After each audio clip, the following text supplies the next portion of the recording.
Hello and welcome to our webinar on property assessed. This will be a presentation from Northern Plains Resource Council and Ben Reed from Wind Power West. Speaking right now, I'll be doing the first part of our presentation.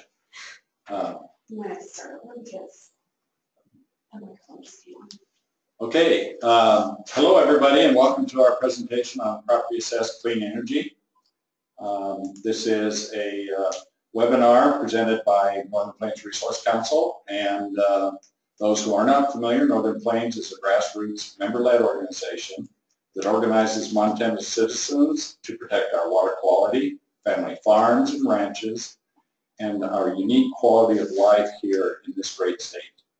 Our membership is made up of urban and rural people alike, including many of you on the webinar tonight, who believe that by working together, we can make our voices heard in decisions that affect our lives and help shape the future of our communities. I'm Ben Reed. I am a renewable energy business owner here in Billings, Montana. And I'll be presenting the first portion of this, which will be a little overview of PACE, what it is, what our purpose for PACE is, what it is, the reasons for using PACE, how it happens, and look at some of the examples. And that will be followed by Alicia Pettis, who is here from Northern Plains, who will talk about organizing as far as getting our grassroots really rooted into this thing. And I think we are, one thing, yes, about the questions. If you have questions, you see on your screens the ability to type your questions in. Just enter those into the chat box. We will, as much as possible, refrain from addressing those immediately. We will, however, after the introduction and overview of PACE, answer any questions that you may have typed in at that point in time before we start the organizing portion of the webinar. So with that, why don't we take a look at PACE? And PACE is another one of those great acronyms. Stands for Property Assessed Clean Energy. And why PACE? What's the purpose of having PACE? Well, a lot of people face very high utility bills, and they don't have necessarily the resources to take care of that. The high utility bills can result from low energy efficiency in their home or their business, any building really.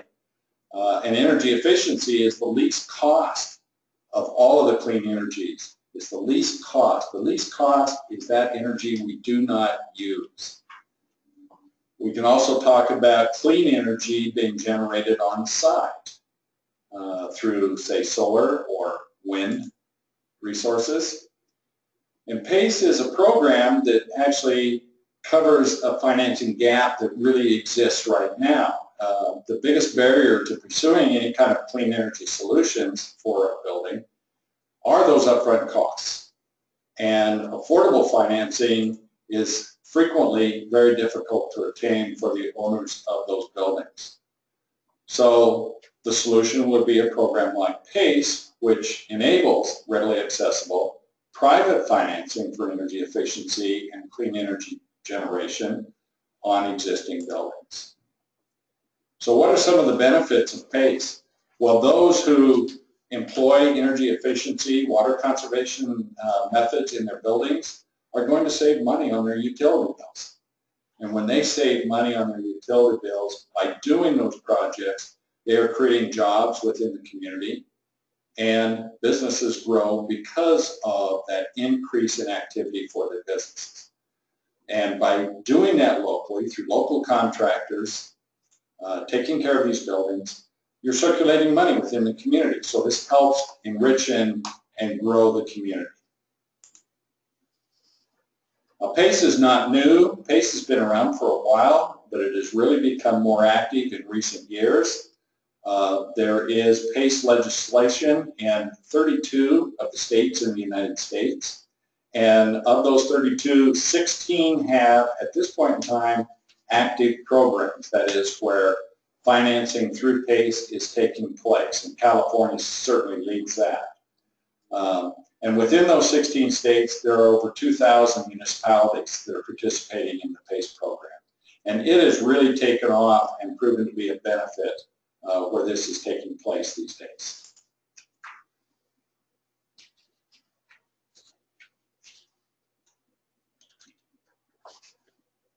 So what is PACE? It's really a financing tool for property owners so that they might improve the energy efficiency of their property, the buildings on their property, generate clean, renewable energy on their property, conserve water. And the cool thing about PACE is that this is a voluntary property assessment. This is something that a property owner does of their own volition. They acquire the money through the PACE program to do these projects on their property. And that is something that is totally voluntary, and it has a lot of other benefits that we're going to address. But the nice thing about these is that the property assessments, where the money comes from or is paid back, these can be up to 20 years in length to match the long-term aspects of the projects that are undertaken, the energy efficiency or energy generation. So this is not necessarily a really new idea. It's used frequently throughout our country in municipalities everywhere to help pay for water and sewer service, or things like parks or sidewalks, lighting of our streets, renewal of deteriorating sections of urban areas. And now we have PACE, this Property Assessed Clean Energy, which is all about improving the energy efficiency or reducing energy costs all the way around, whether it's through energy efficiency or the generation of energy on site, and doing that through an assessment on the property itself. And that assessment is collected just as all of your property taxes are when those taxes are due. But the difference is PACE is voluntary. All those others are not. Everyone is assessed on these other types of uses of property assessment or property taxes. But in the case of PACE, it's a voluntary activity on the part of the property owner.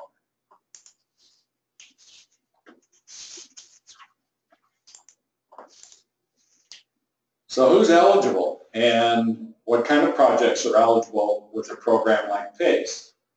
Well, if you can imagine a building, basically it's eligible, as long as that property is a property that does pay taxes, is assessed for the normal taxes that properties are.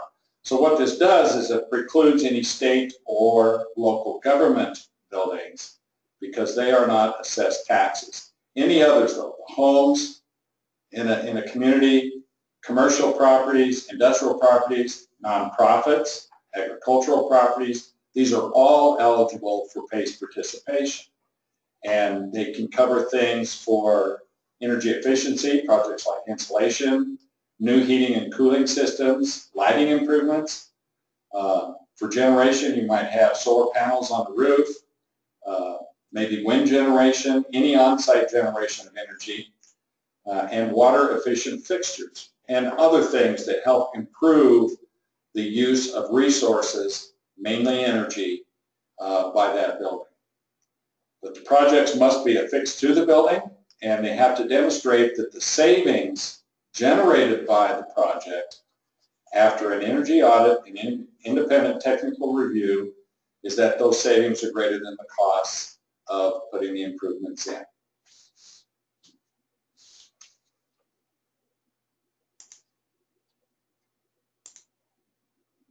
So why use PACE? What are the reasons to use PACE?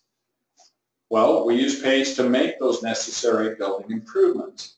And by making those improvements, the property owners are going to save money on their utilities.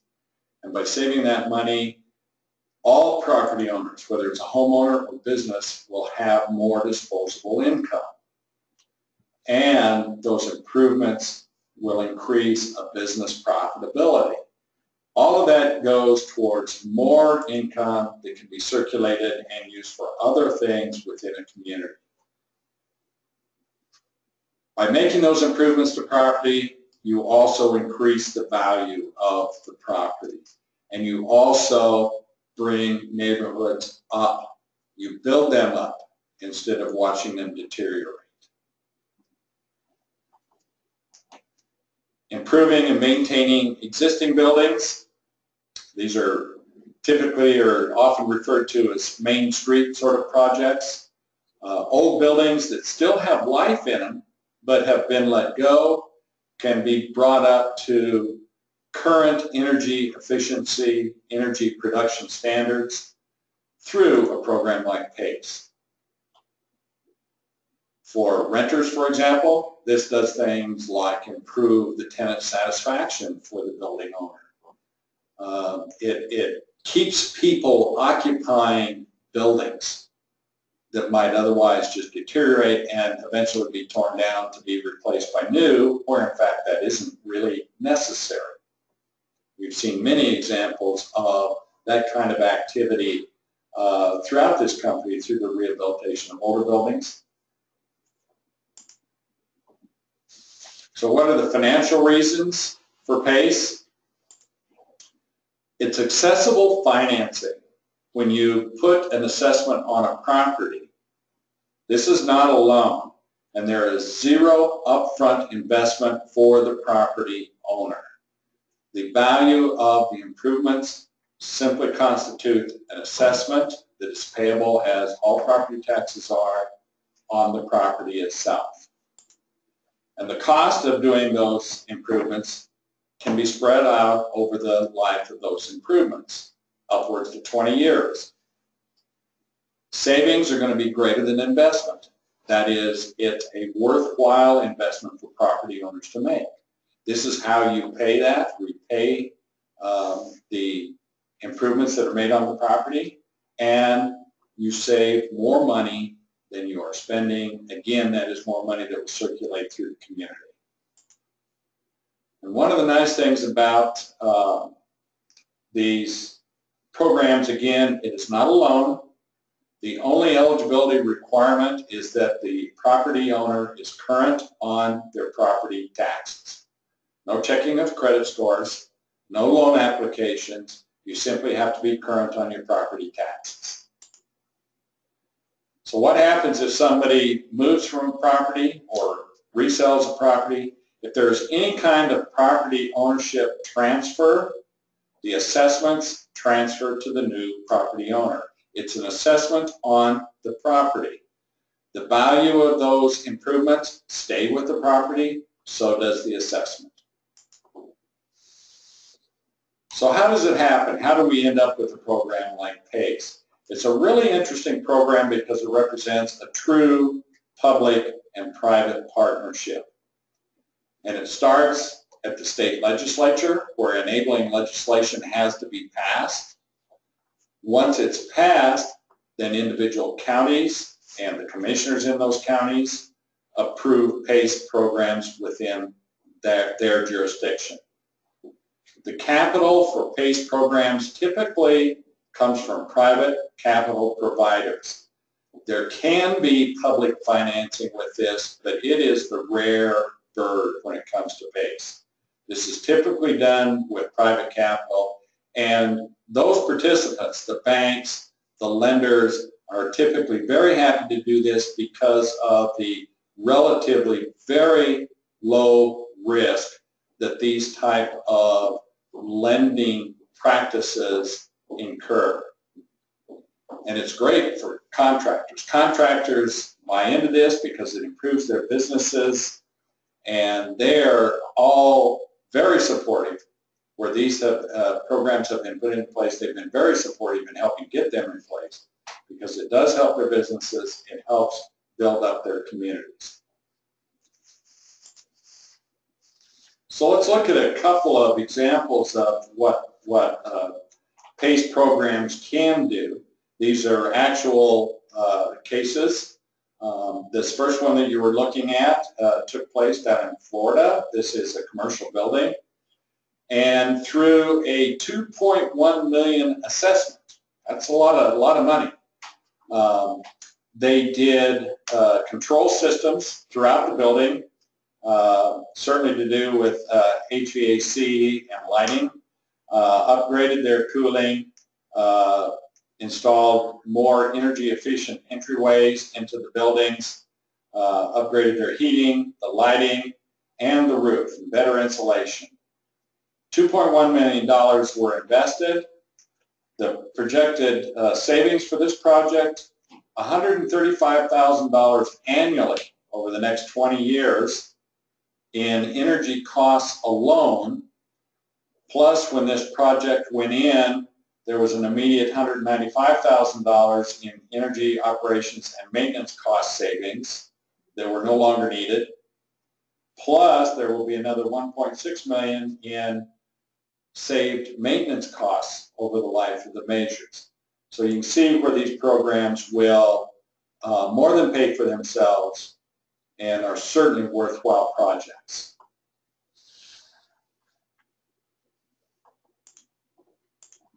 Another case study, this was a retirement center in Kentucky. $750,000 worth of investments in LED lighting, very efficient lighting, the most efficient lighting we have currently. Modernization of elevators.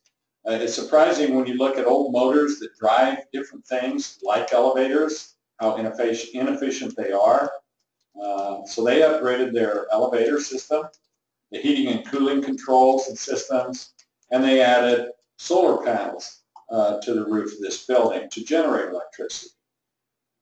$750,000 invested and projected to save through the LED lights alone $12,000 annually in electricity savings. The efficiency increase in the elevator, costs of running those elevators reduced by 40%.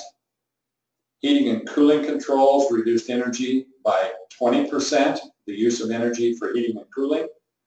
And the solar array is expected to generate over 64,000 kilowatt hours of power annually.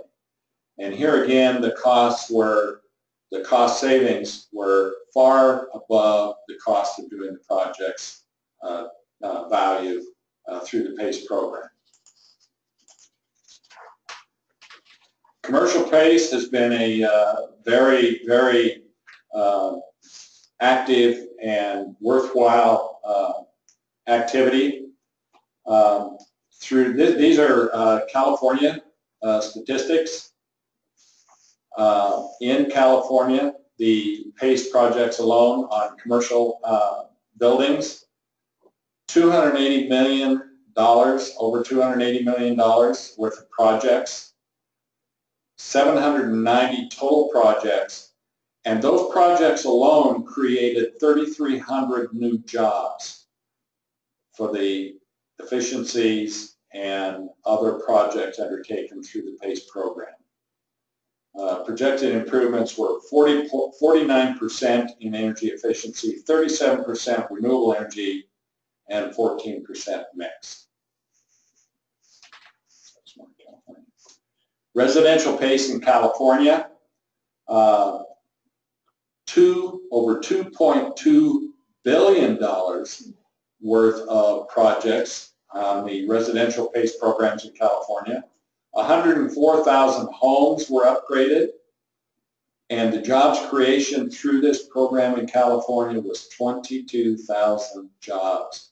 You can see this is a very good economic stimulus for communities. So at this time, we'll take any questions that anybody might have. If there are no questions, we can just roll right along, and Alicia will now start the organizing portion of our PACE webinar.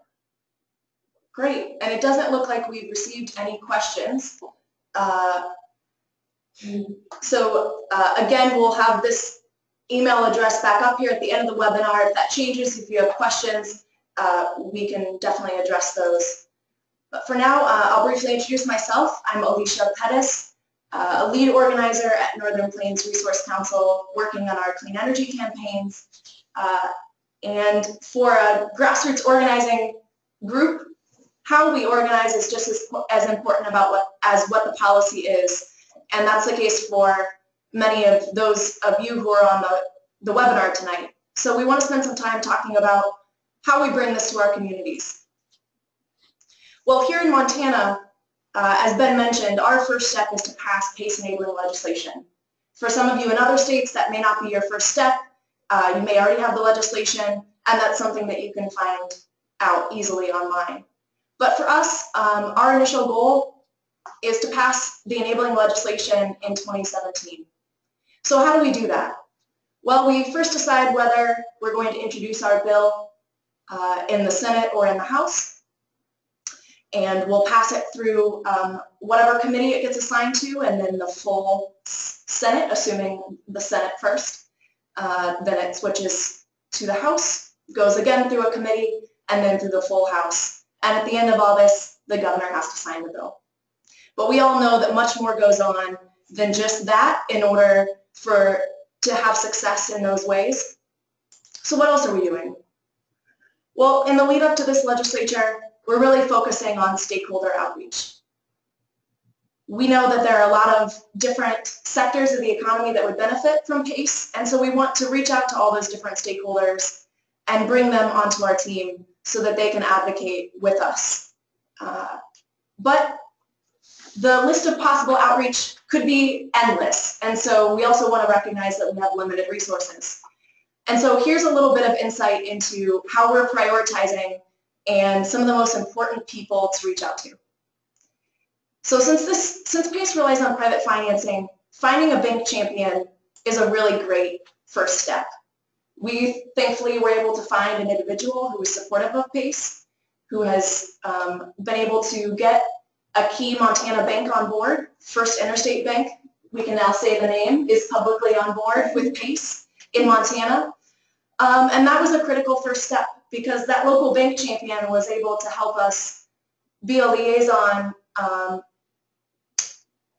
with some of these other constituencies. Local government officials are very important. You want to find really, truly one at first is all you need. Find a mayor, a city councilor, a county commissioner who is supportive of PACE and can help you reach out to others in their position. Ultimately, our goal was to use those individuals to work up and reach out to their associations who will be lobbying on their behalf in the legislature and get their input because they can teach you a lot about how some of these things might play out in your state. So there's typically both an association for cities and towns as well as counties.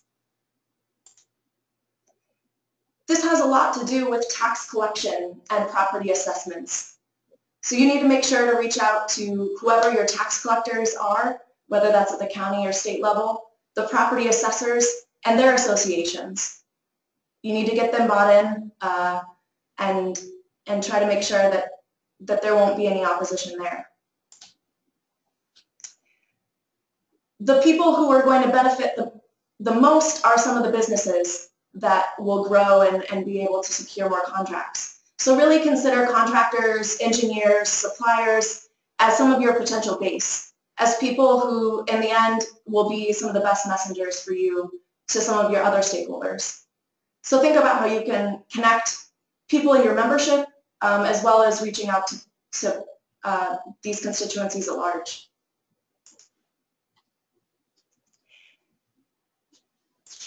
And this was surprising for us, but I think it's really important to hit on, is that your economic development associations or your downtown associations, in many cases, will be real champions for you to some of the other important folks with whom they might rub shoulders. We've had great success in Montana talking to our downtown and economic development associations because they see this as a real tool for them as they're rehabilitating buildings and trying to invest in the local economy. And if that first slide was some of your most important champions, unfortunately that's not it. And so I say do your due diligence with these people, these sectors below, because you're really asking for their input, asking them to help you craft the best policy that works for them, and also getting them on board to be champions and spread the good word to others in their circle. So that might include labor unions, realtors who are very involved with selling property. Of course, your renewable energy installers, energy auditors, and energy performance contractors, who are all industries that very directly stand to benefit from PACE and have experience in these realms. And finally, rural electric cooperatives, who would see benefit in reducing the energy loads of their members and of the co-op as a whole, and might also see benefit in having private financing be at play, so this isn't something that is a burden on them. So the question people always ask, wow, all those people who support, who might oppose PACE?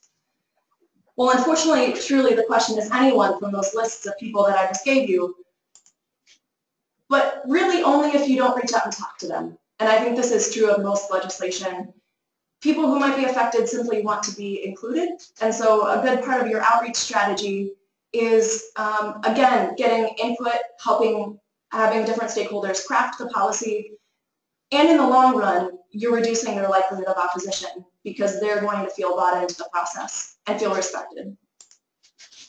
But while that is true, there may still be some foes that we are looking at that simple outreach may not bring them to the table.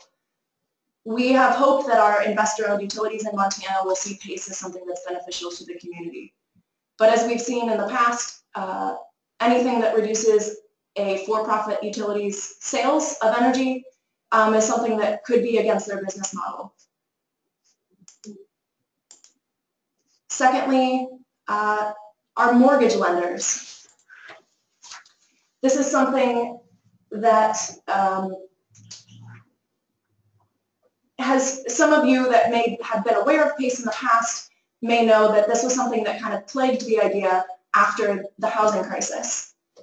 Because PACE is a property assessment, there's a lien on the property that could compete with a mortgage in some cases. And so this is something that made mortgage lenders uncomfortable when it was a new idea and when there was a lot of uncertainty and risk in the housing market. However, as PACE has become more of an established idea, as best practices like existing mortgage lender consent have been put into practice, this opposition has really melted. And I think we're in a great place in Montana working with Montana-based banks, many of whom are mortgage lenders. If they get involved with PACE, both arms are going to be involved, and so they'll both see benefit and be able to mitigate any risk. So going back briefly to that list of all the outreach, when I say stakeholder outreach, what does that mean? Well, we're really getting back to the organizing basics.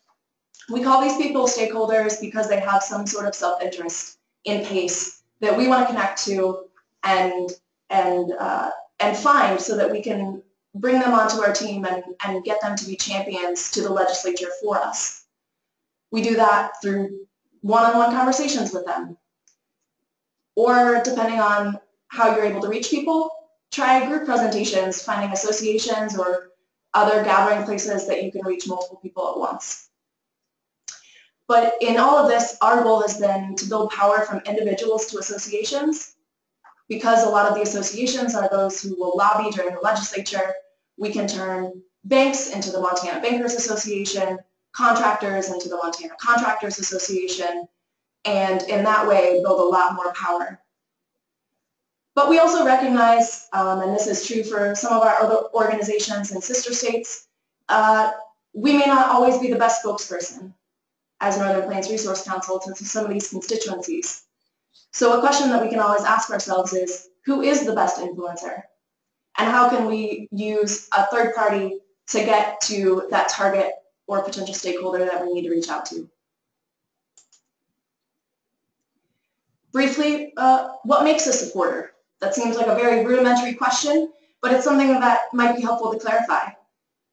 That from some people, you may get visible public support, but from others, you may only be able to get private support, but you can really leverage that to your benefit. So when I say visible or public support, that means things like signing a business name onto an endorsement list, or individually writing a letter to the editor, or being willing to come and testify in Helena.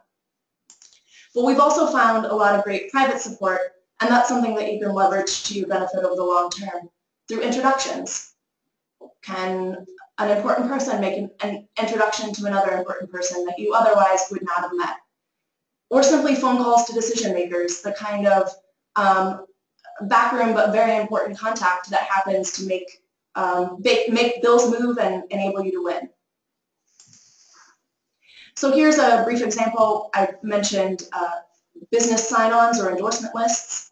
We've created this simple Google form that we can share with businesses and get endorsements from businesses and individuals alike. Something we will be sure to share with all of you after the webinar so that you can sign on yourself.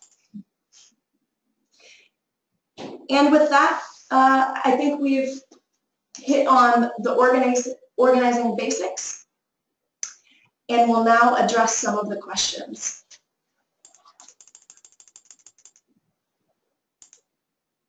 So the first question, why is PACE paid back on the utility bill? PACE isn't paid back on the utility bill, actually. It's a property assessment, like any other property tax, and collected in the same way. It's paid back through, for example, utility bill savings. Your utility bill is lower, and those lower utility bills result in money that is saved, that is used to pay the assessment on the property when it comes due. But it is a property assessment, and it's not paid back on the utility bill. And some people ask kind of the more fundamental question, which is, why is it on the property taxes? And I guess it might be helpful to say a word or two on that, which is that that's kind of the mechanism that makes the whole thing work. Banks are much more willing to lend to a property and the value of that property than they might be to an individual. And so it's really that investment in the property and that value of the property that enables private lenders to participate. And also, as Alicia pointed out, utilities can be a sticking point. These are typically private for-profit organizations. This cuts into their profits, and getting them to buy into something like PACE and do on-bill financing is probably a very nil sort of idea. So we've got a second question. I understand there are no upfront capital costs, but what is the interest rate on the loan for the 20 years? Those can vary, and what we have seen in the programs that are in place around the country, those rates might vary anywhere from 3 to 8%, depending on the money that's available, the activity, and so on. Great. Thank you, Ben. Another question. Great questions, everyone. Keep them coming. How is maintenance and repair handled? Who pays? I presume here you're talking about once improvements are made, the maintenance and upkeep on those is no different than it was prior to the improvements, where that is out of the property owner's pocket. The idea is with the improvements that those costs have also been reduced because of newer, more efficient windows, better quality. The things that go into these improvements do, and as we pointed out in the examples that we showed you in the presentation, the maintenance costs are typically greatly reduced, especially in those first few years. Great.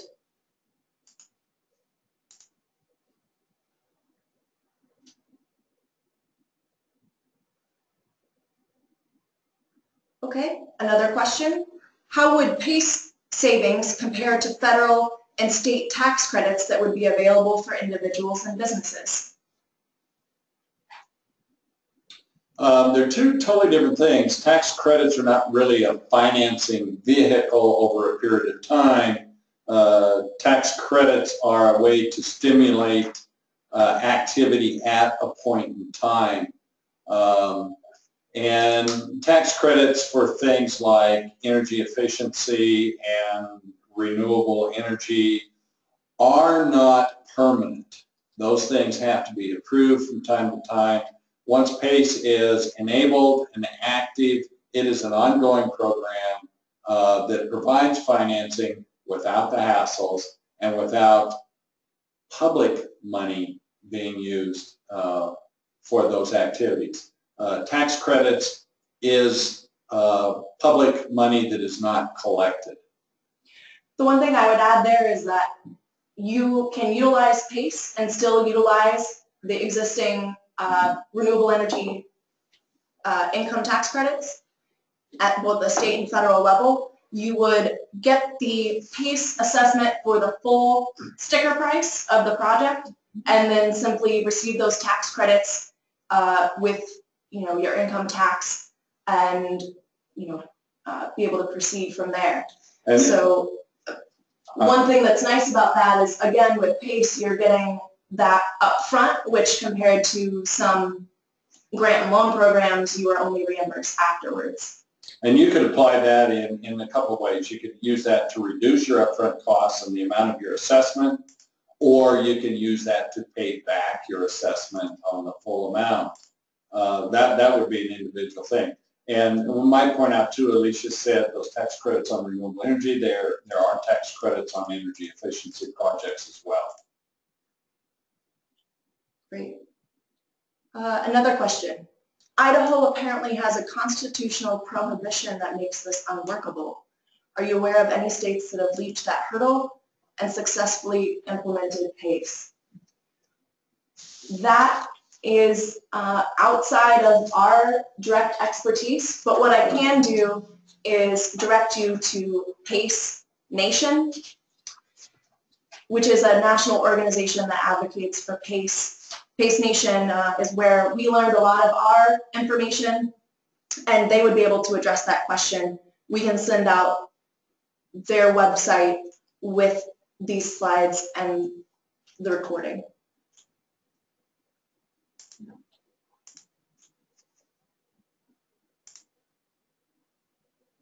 Okay, another question.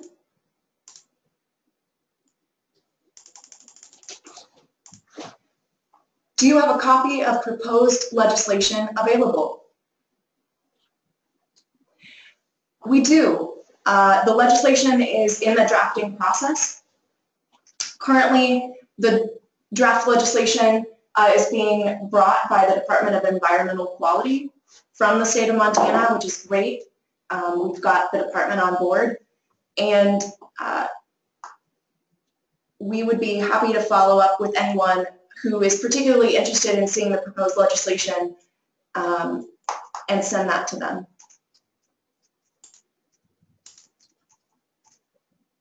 Another question.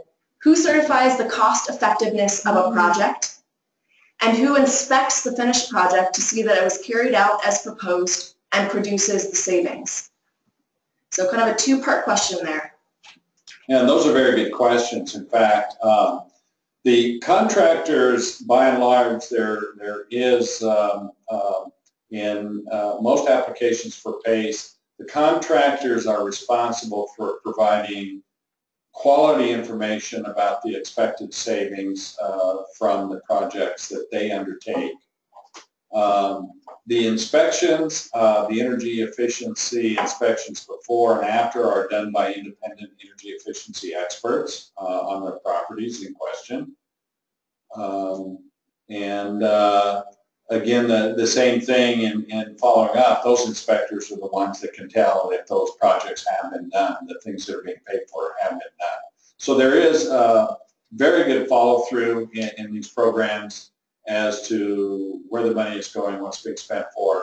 And because they are requiring the information from contractors about the efficiencies of the measures that are being implemented, There's really good data being collected and assurance that the projects will pay for themselves.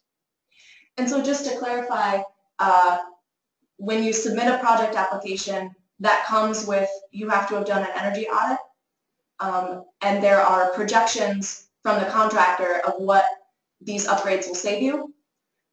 Then whoever the program administrator is, either at the county or the state level, will have an independent review of that documentation that you submit.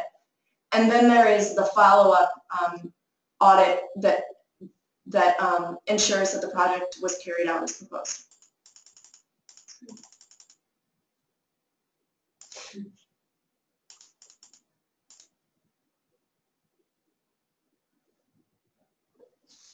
Okay, reviewing other questions here.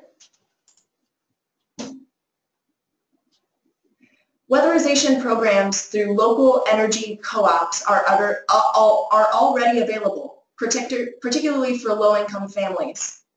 How does PACE work for income-challenged families, or does it?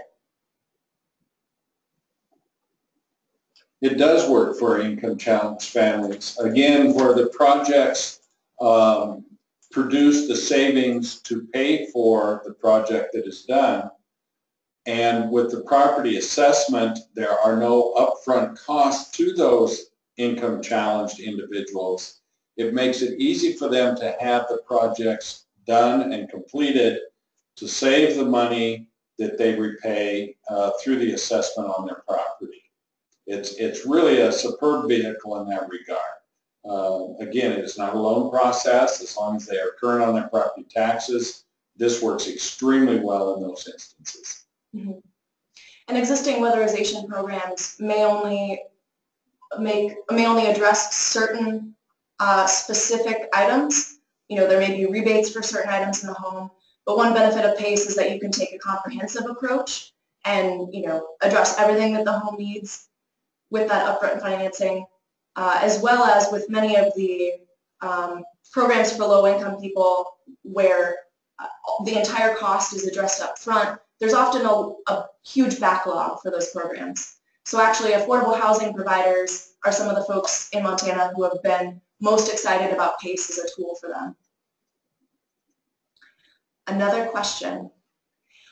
What is the source of the independent efficiency experts? Now, this is another good question. There are already energy efficiency experts doing this kind of business, the energy audits, the energy follow-ups, the audit follow-ups in municipalities around, for example, the state of Montana.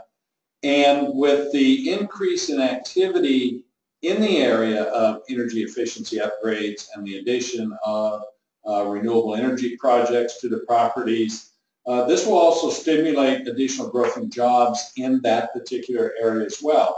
And these people are trained to do these jobs. There are programs we know of throughout the state of Montana that train people in this particular type of business. Great.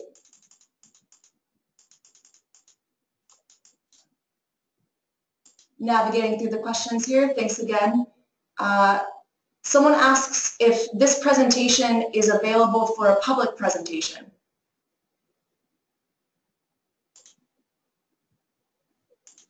We definitely plan to make this recording available, and we could consider public presentations to community groups based on time and scheduling. Definitely. Thank you.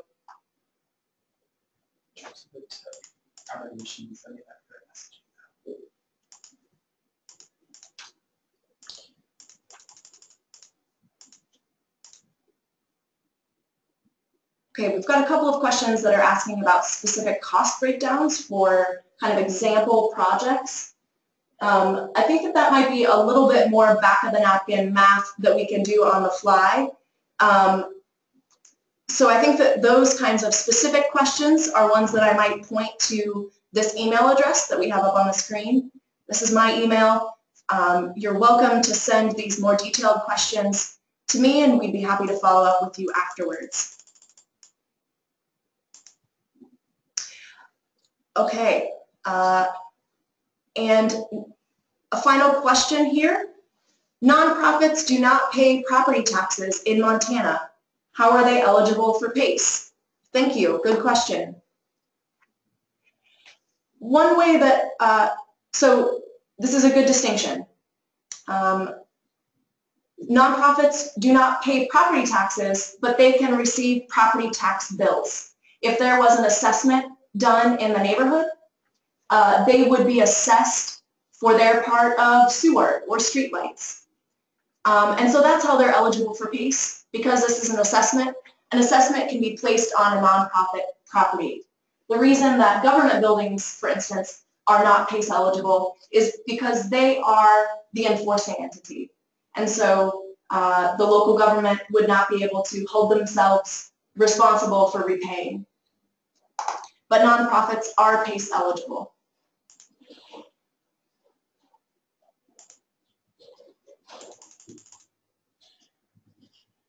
Great.